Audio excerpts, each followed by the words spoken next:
Hey, it is your buddy, Peace and Harmony, with you here today. Much love going out to all the beautiful, empowered harmonizers. We are zooming in and focusing in a little bit more in depth on a great viewer question, and that is, what are some of the red flags of a narcissistic, or rather psychopathic parent? A psychopathic parent. So, one of the red flags I think that you can really look at in terms of understanding someone who is psychopathic, someone who really, is absent of conscience. It's not that they're absent-minded or forgetful or just spaced out.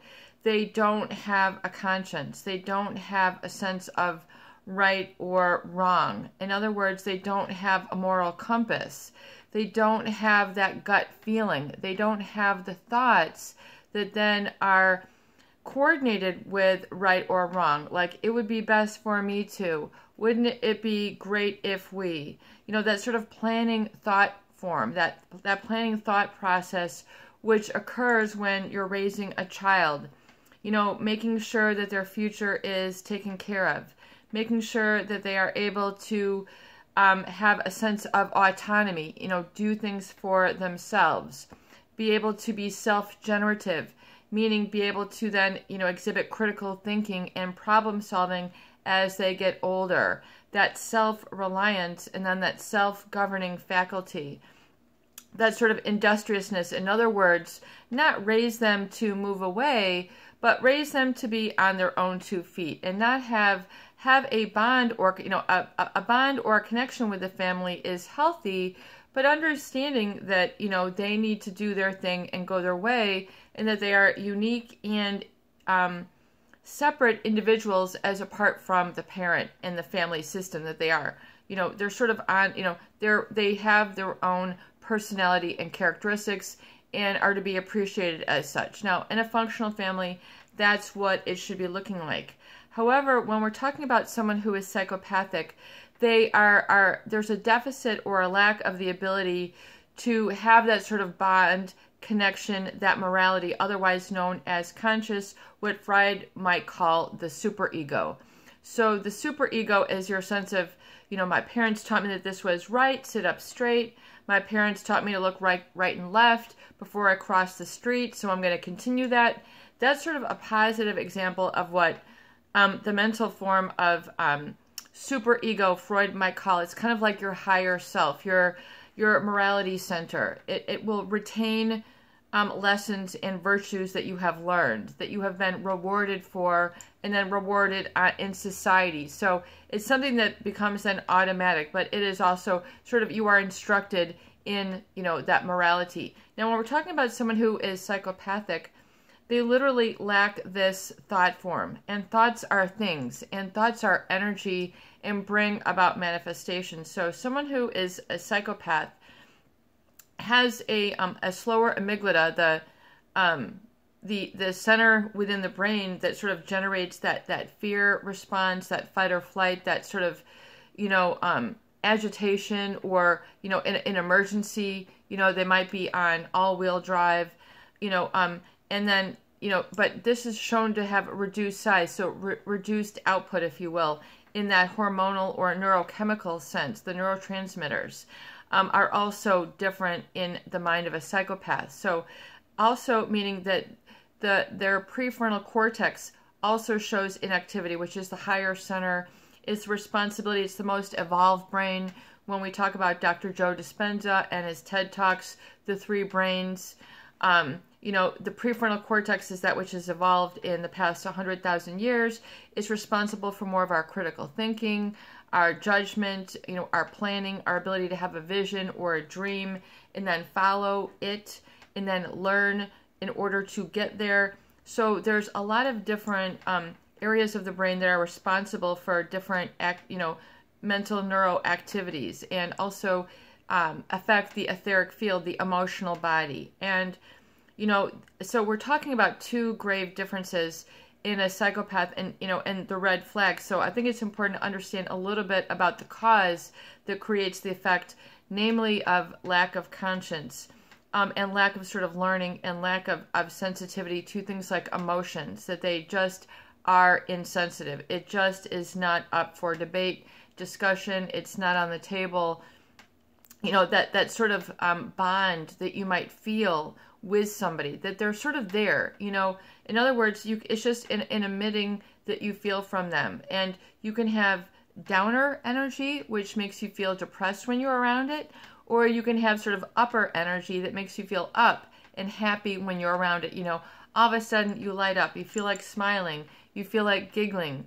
You know, there's just some people who have an etheric energy field that are uppers. Some, you know, a lot of people are just neutral or comforting or at peace or serene or intelligent. You know, these are sort of the overarching sort of energetic fields around them. However, with a psychopath, there's an absence sort of this energy field around them. You might feel that they're just sort of only there in mind, that they're only sort of there in intellectual or cerebral thought, that it's sort of all in their head. They do way too much thinking, and it seems to be sort of cold, calculated, deliberate, and controlled, which can then spill over into control of the children. Control of the children as if literally they are objects in a room, like a chair, like a table, like a lamp. They just move things around in their environment that suits them. They don't have sort of that awareness, connection, and bond. This is disturbed within the parent and the child relationship. So it's very, you know, we often put, when we talk about psychopaths, we talk about relationships with them in kind of air quotes. In other words, it's not really a relationship. There's not anything you're really relating to. What you see is all a fraud. It's an imposter. It's a make-believe. It's an illusion.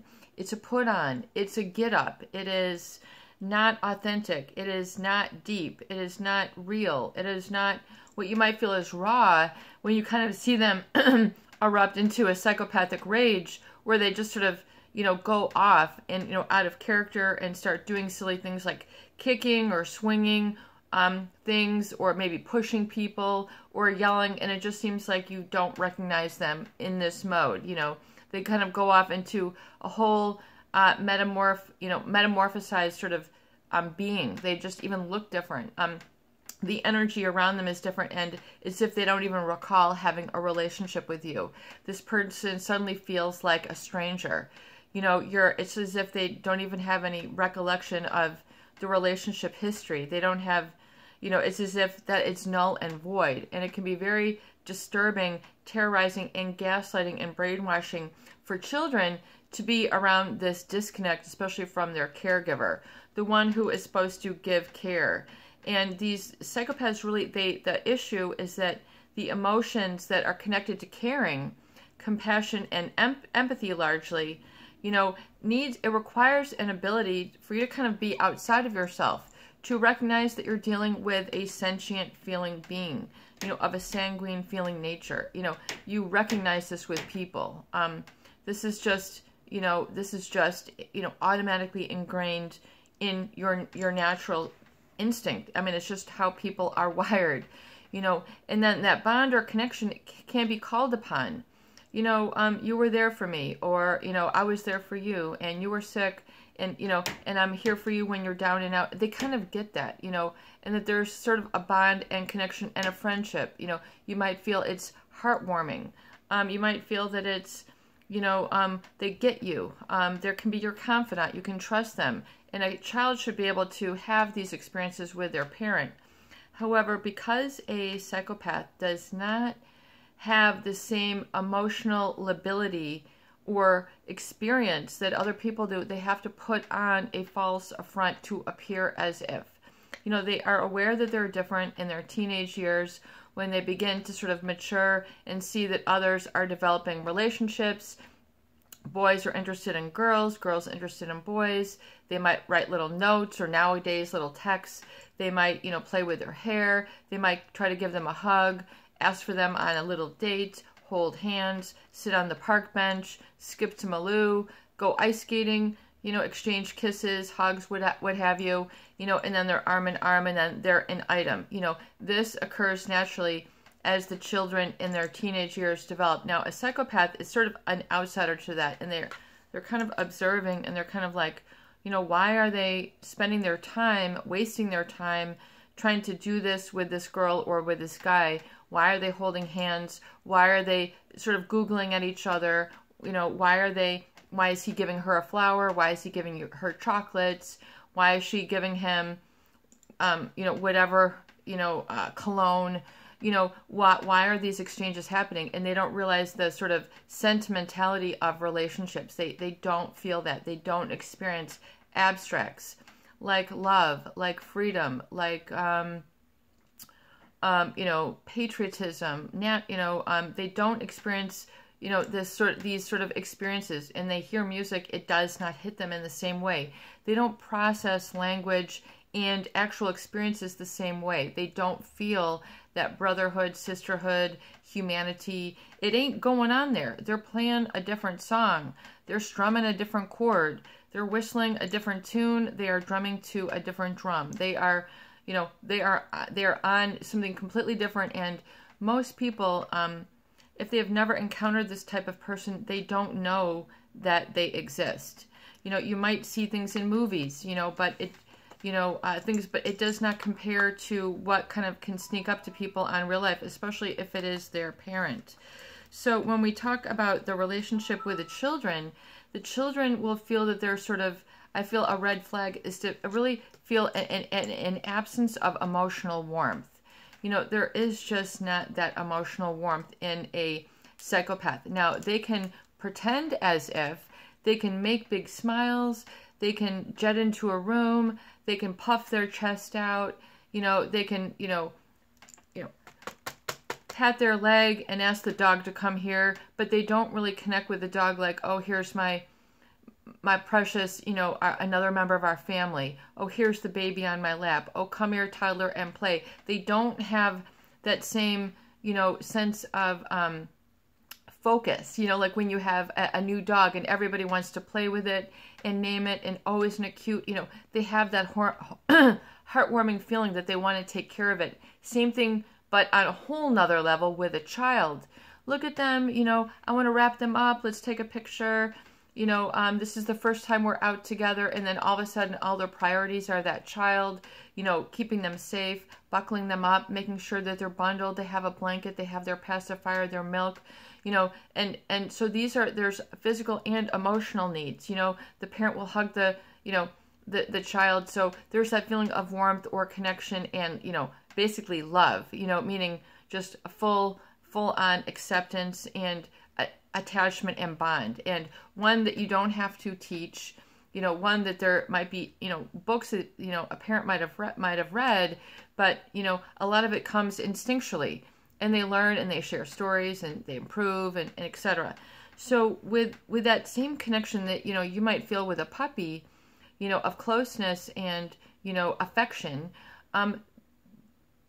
they're not experiencing that even with their child. It's very, very odd to witness. When the children are crying or trying to call the parent, or there's an issue here at school, so-and-so is beating me up, my sister did that, my brother did this, they're not sort of in that same, I'm going to come here, take care of you. They might pretend as such, but it's just another obligation. It's time to wipe off the chair. It's time to vacuum the rug. I mean, it's the same order. And so it's the same experience for them, and they will tell you that they don't really have this sort of drive for affection. Yes, they might want to be with somebody for sort of these needs that they have, these parasitic needs, and also to learn and suss out people so they can further manipulate them and sort of find out what buttons push who and what and do what. Because that's kind of their default, that is, and they then interpret that that affection as kind of a speed bump, an emotional speed bump. So they might not take a lot of time to doing those things that you think would be fundamental and bonding in nature. Let's go and have, let's, take you fishing. Let's take you to, learn dance. And then they're there and proud of you, or, want you to do your best and have good experiences. They don't laugh when you get hurt. They're there for you when you get hurt. A psychopath, might see you fall down and get hurt, and they might laugh at their child and say, oh, you're so silly. even though the children is crying and the parent doesn't feel their child's pain, there is no empathy. So there's, some red flags. I would say the lack of emotional warmth, lack of, of affection, lack of feeling that there is a connection there that you can look at and register. It might feel very cold, ice cold. You might see then, other red flags are that they go through sort of persona management, that they're always trying to sort of be involved and keep themselves out of a boredom, so just high octane calendars, not just your achievers and your go-getters, but they get bored very easily. So they become, uninterested if things require a lot of their time and don't really feed them or serve them. So, playing with a child might just be, boring for them, unstimulating. So they'll find, other things to do. Boundary violation is another red flag. You just feel like that nothing is yours, not even your body. They come into your room as a child, barge in, take this, take that. You don't have any sort of, no knocking, no courtesy, no consideration. It's just they just make their way. And parents, yes, they do need to run the household, but there's also, you can run a household with respect. It doesn't mean you have to barge through, act as if, that person's body doesn't belong to them, that their bed, is not their own. Children need to learn boundaries when they're being raised, and that this is yours, and this is how you take care of it, and this is how you share, and this is how, you give things back to others. You're teaching sharing, and you're teaching respect, and then boundary violation, and then how to be assertive, showing, a child how to stand up for themselves. These sort of ideas that I want to instill value with you. I want to instill autonomy. I want to instill the fact that you're set up for success.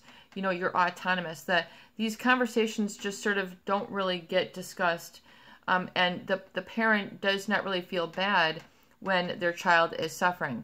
They just think, well, that's their fault. They didn't make the right decisions, and they don't see that they weren't an integral part of it. So they will not take responsibility for hurts, for hurts or wounds that were created or, that were out of line, the boundary violation, just sort of, and communication that is not direct, no eye contact, their tone can be really off.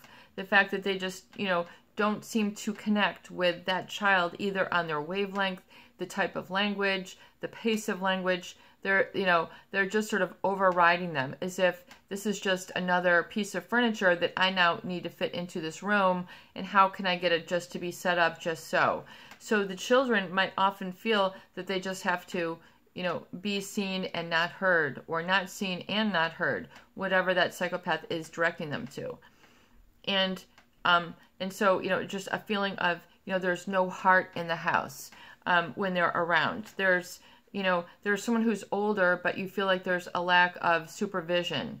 They just don't feel like a parent should feel. They don't conduct themselves the way a parent should conduct themselves. They're uninvolved. And they don't seem to feel apologetic when they've, messed up to their children, forgot to pick them up, didn't meet them on this, what they said they were going to do. They just, there's no apologies, there's no bad feelings. And the problem is that the parents fail to sort of learn from previous either discussions, spats, battles, especially, with the children as they get older. They just don't seem to have that retention.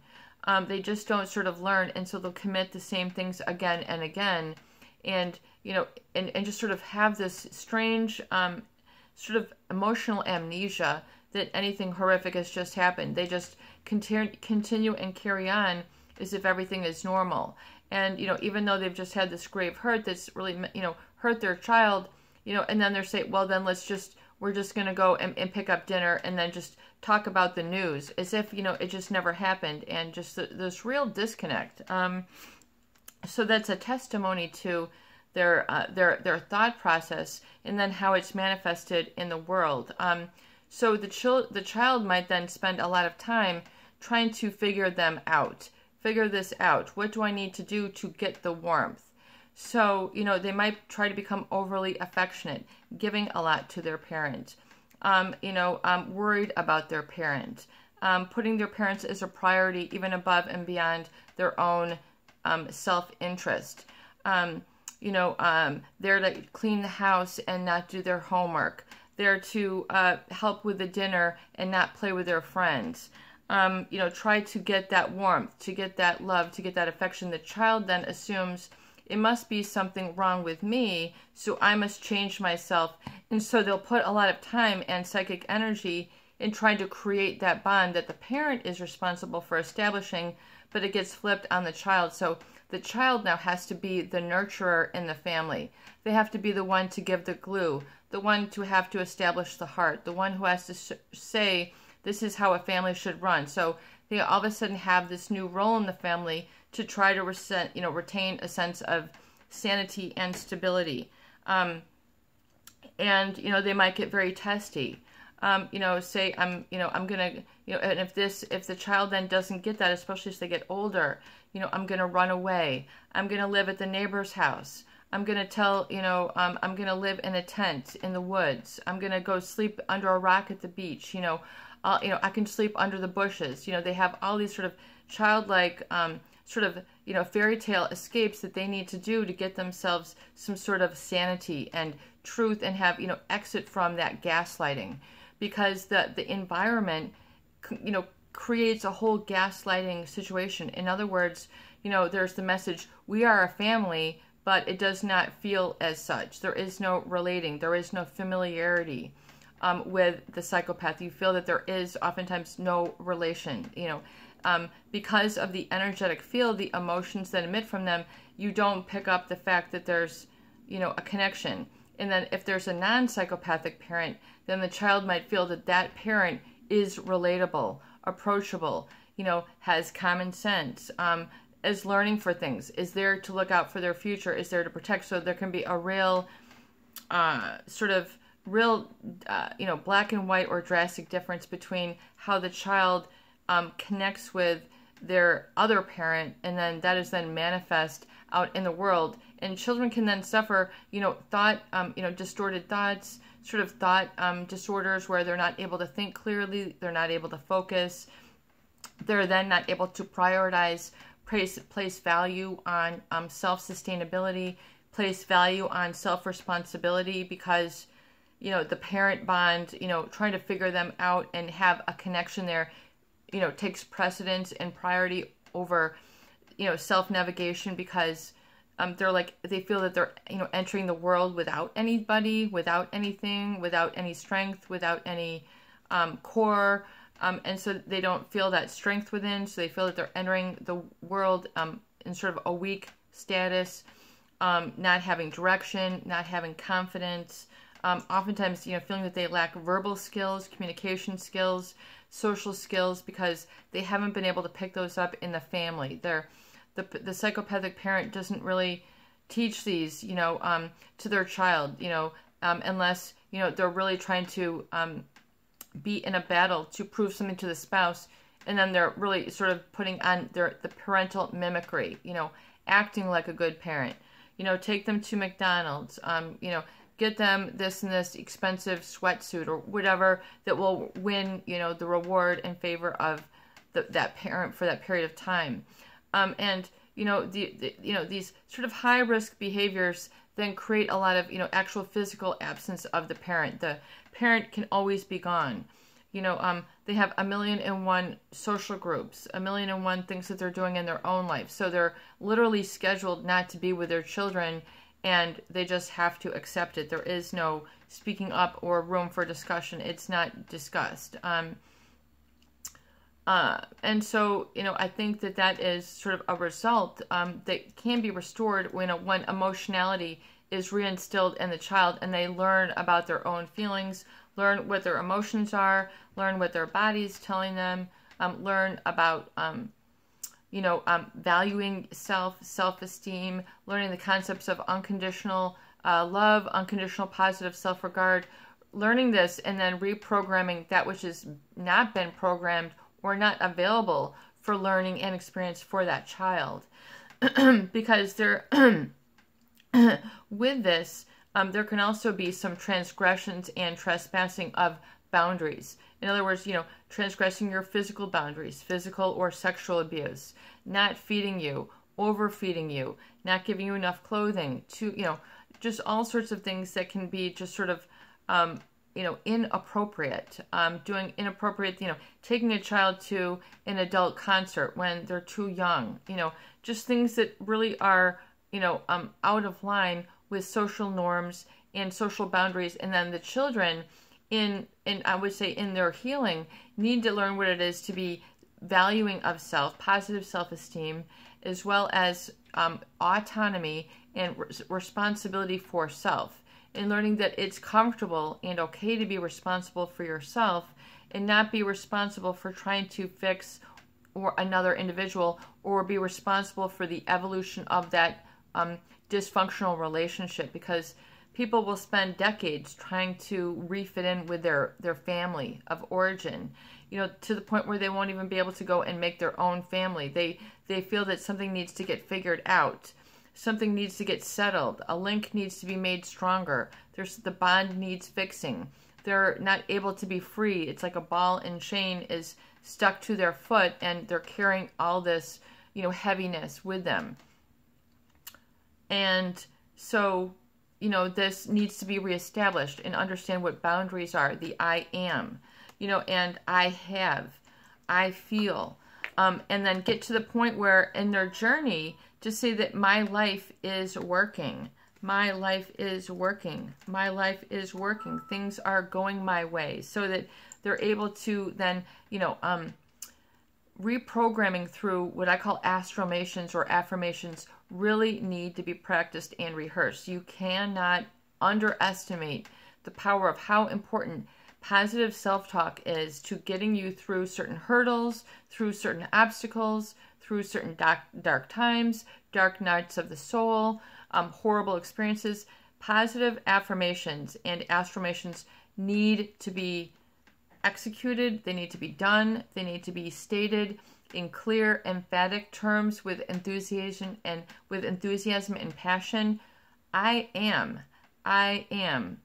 And begin to repeat that. If you've done it 1,000 times, you are on the right track. If you've done it 10 times, you're not really on track. This needs to be really repeated and emphasized. If you're thinking you're gonna, it's not gonna work, you haven't tried it. You're setting yourself up for failure, and you're not going to ignite that inner flame that is within if you don't do it. And it is so important. And for my membership videos, I think we're going to be developing some more videos that are specifically, affirmation based, so you can really get it and then hear that from me as coaching you and really helping to drill it in and reinstill it, because it really needs to be there for you. And you need it not only within, but it's good to have someone outside who's there and just for the purpose of instilling and instructing this feeling and instilling that feeling of humanness back into your body, back into your I am, back into your identity, and then giving you a new vision for your future where you champion your own needs and don't rely on others to do what they can't do for you, and taking responsibility and accountability for your own sustainability, your own housing, your own clothing, your own food, your own employment, your own relationships, that you need to, err on your side in setting up your track. My life is going well. My life is going well. I am doing the right thing. Things are working out for me. You need to give yourself that encouragement and those statements, and remembering and then rehearsing and rememorizing those new positive feelings rather than rehearsing and rememorizing the negative. I'm so disconnected. I'm so disconnected. I'm so lonely. I mean, people talk themselves into a corner. And the emotions then drive the negativity. That's what I call negative orderly direction thinking. And just a little bit of adjustment, and you could be way over here on the other side. You have to believe, you have to do. You have to stop, holding yourself back and resisting what it is you need to do and get going with it. You just need to do it. You need to do the affirmations.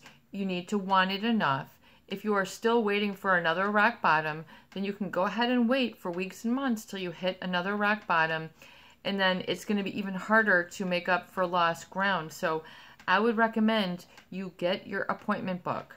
I would recommend you get your recovery journal. I want to break all these discussions down on my membership video so we can really go in depth. So you get the tools, understand how to work them, and put them in your toolkit. You need to hit it from all angles.